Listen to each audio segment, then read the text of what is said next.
జనులు మొర్ర నా యొద్దకు వచ్చును, నేను వారిని దృష్టి ఉంచున్నాను. మనందరం ఎవరి ప్రజలని? దేవుని యొక్క ప్రజలము. మన ప్రార్థన ఎవరు వింటారు? నజరేయుడైన యేసుక్రీస్తు మాత్రమే వింటాడు. ఇదిగో నా యొద్దకు వచ్చును, నేను వారిని దృష్టి ఉంచును. ఈరోజు నువ్వు కూడా ఆయన జనులుగా, ఆయన కుమారుడుగా, ఆయన కుమార్తెగా పిలువబడుతున్న నీవు చేస్తున్న ప్రార్థన దేవుడు వింటున్నాడని నమ్మగలిగితే ఖచ్చితంగా దేవుడు ఏం చేస్తాడు? నేను వారిని దృష్టి ఉంచున్నాను అంటున్నాడు. చూడండి, ఏం చేస్తున్నాడు? నేను వారిని దృష్టి ఉంచున్నాను.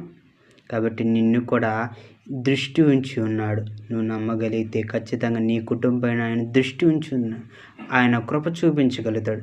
నమ్మగలిగితే, విశ్వసించగలిగితే దేవుడు నా కుటుంబం నా ప్రార్థన వినగలుగుతున్నాడు అని నువ్వు నమ్మగలిగితే ఖచ్చితంగా దేవుడు నీ యందు, నీ కుటుంబం వైపు దృష్టి ఉంచి నిన్ను దీవించడానికి సిద్ధంగా నువ్వు నమ్మగలిగితే నీ కుటుంబం నిన్ను